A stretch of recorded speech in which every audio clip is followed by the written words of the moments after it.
So this is part 2 of the video about my watercolor palette. We only had 3 colors left, so I'm gonna try to get to them as quickly as possible and also tell you about other colors I would have added if I could and will probably add in the next time I get to update my palette. First, we have Rosa Quinacridone Gold. Now, true quinacridone gold no longer exists. This is not true quinacridone gold. The original quinacridone gold pigment was discontinued years ago, and you can no longer find it in artist paint. This is the quinacridone gold hue, so an imitation of it. Still, I find it very, very useful for like mixing and just as a more bright brown. Or orange. It's a very useful neutral color, and I love having it in my palette. Now, this is perhaps my favorite color in the whole palette. This is Rosa Caput Mortuum, which is a really nice purplish brown, purplish dark brown.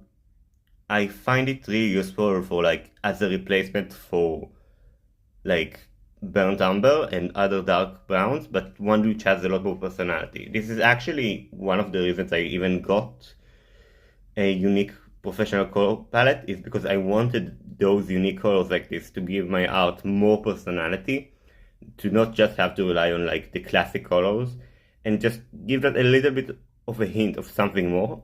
This is a color that does that amazingly, and I really like using it. Now, our last color is Payne's Gray. Now, I've already talked about it at length in a different video, but for short, this is a bluish gray, bluish black color, which basically, I use it as a replacement for black, basically.